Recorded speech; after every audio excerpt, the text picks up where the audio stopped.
Ya, kita lanjutkan lagi. Masih mengenai tabel ya, mengenai tabel. Tapi modulnya modul 1 sesi 11. Jadi sesi 11. Di sini catatannya tabel HTML5 menggunakan nih row span dan col span. Jadi kita menggabungkan baris dan menggabungkan kolom ya.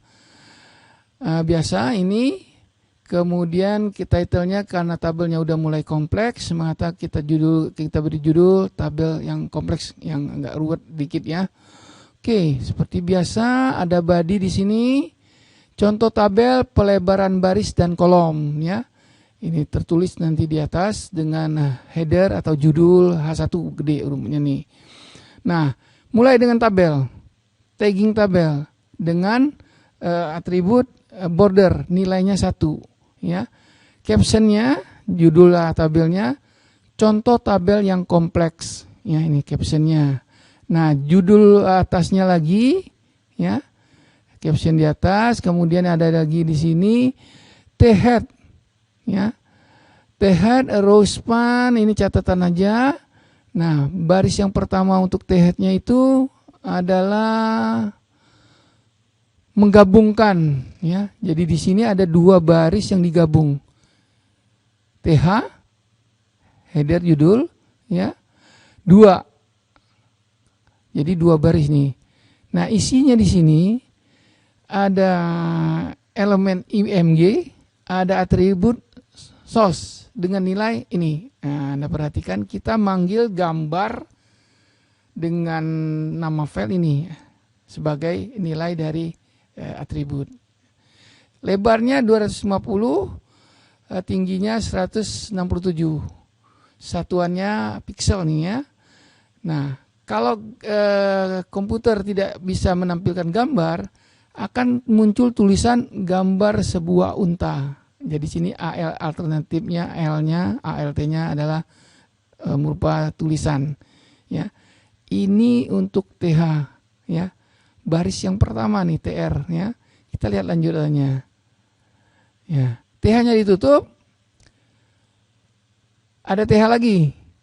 Sekarang kolomnya dibuat 4, digabung 4. Tadi baris yang digabung 2, sekarang kolom yang digabung 4. Strong, perbandingan usia. Nah, ini tulisannya akan gede. Perkiraan pada 6/2011. Bulan 6 tahun 2011. TH lagi ya. Nah, ini ada TR, tutup, berarti baris pertama yang tadi selesai. Ada baris yang kedua. Ada judul lagi, judul kolom ini punuk, wilayah adat, berair liur, menghasilkan wol. Gitu ya. Itu judul kolom. Dibuat 4 ya, gitu ya. Baris pertama. T-head lagi, tutup T-headnya. Jadi tadi ada 2 ya jadinya T-headnya ya. Nah, sekarang bodinya, isinya ya. Anda perhatikan TH, kemudian TR dulu, ditutup di sini ada TH dan seterusnya ya. Ntar. Ini TH dulu, Camel Bacterian TH atasnya. Kemudian bawahnya di baris ini TD. TD jadi isiannya 2. TD lagi Afrika ada Asia TD. Ya, TD ya, TD ya, garis miring ya. Ini TR baris 1 baris. Ke bawah lagi dan seterusnya. Lebih mudahnya kita lihat di sini gambarnya nih. Nah, gambarnya kan begini jadinya.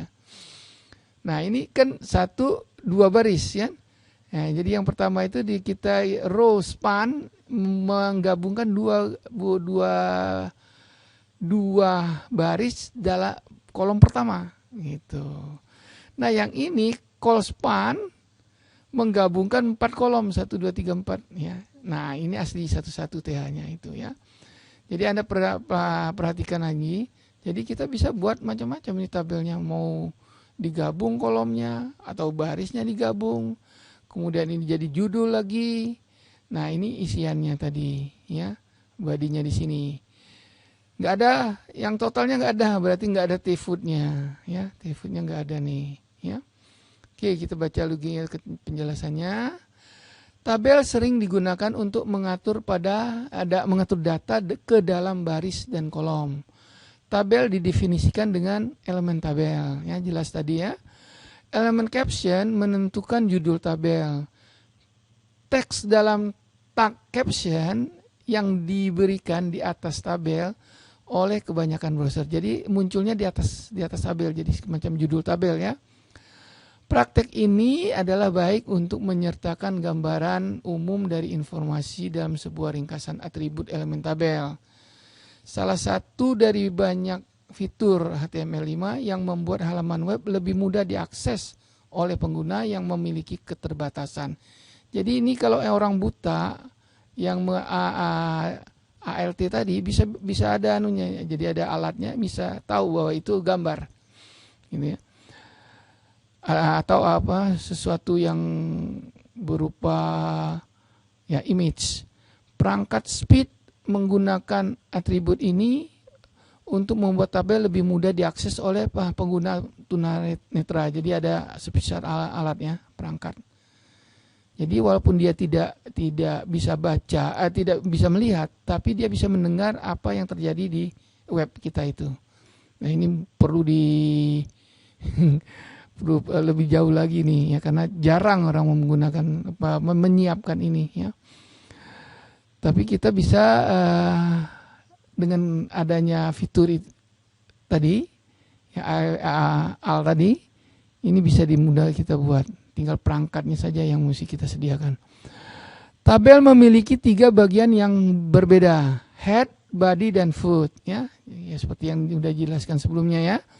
Bagian kepala atau cell header yang didefinisikan dengan elemen T-head ya, benar ya, yang berisikan informasi judul seperti nama kolom ya. Jadi T-head itu nama kolomnya.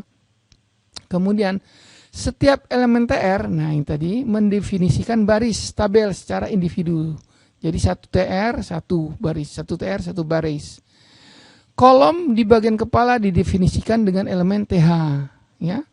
Kemudian tubuh tabel didefinisikan dengan elemen T body atau body, berisikan data utama dari tabel ya. Bagian kaki didefinisikan dengan elemen T foot. Teks ditempatkan di kaki secara umum biasanya termasuk hasil perhitungan dan catatan kaki ya. Jadi itu mungkin keterangan untuk tabel yang agak komplit. Lanjut lagi, ada di sini Anda dapat membuat sel-sel data yang lebih besar menggunakan atribut row span. Jadi kalau Anda tadi mau menggabung baris 1 dan 2, kita ada kata atributnya row span. Nilainya tinggal Anda atur. Mau gabung 2 baris maka nilainya 2. Mau gabung 3 baris, nilainya 3. Begitu juga dengan call span ya. Atribut ini ditugaskan untuk menentukan jumlah baris atau kolom ditempati sebuah sel, ditempati oleh sebuah sel. Ya sama ya, call span ini juga atribut, nilainya 1 ya enggak ya. 2 mulai dari 2, 3 dan seterusnya. Elemen BR menyebabkan kebanyakan browser untuk membuat 1 baris. Jadi lengkap 1 baris itu Anda cukup dengan BR saja. Nah, BR ini adalah elemen void. Ya, memberikan 1 baris kosong. Ya. Penandaan tag dengan ikutan elemen BR memberikan baris kosong berikutnya. Mungkin sampai di situ dulu mengenai tabel. Sekarang kita menggunakan form ya. Nah, untuk selanjutnya sampai di sini dulu.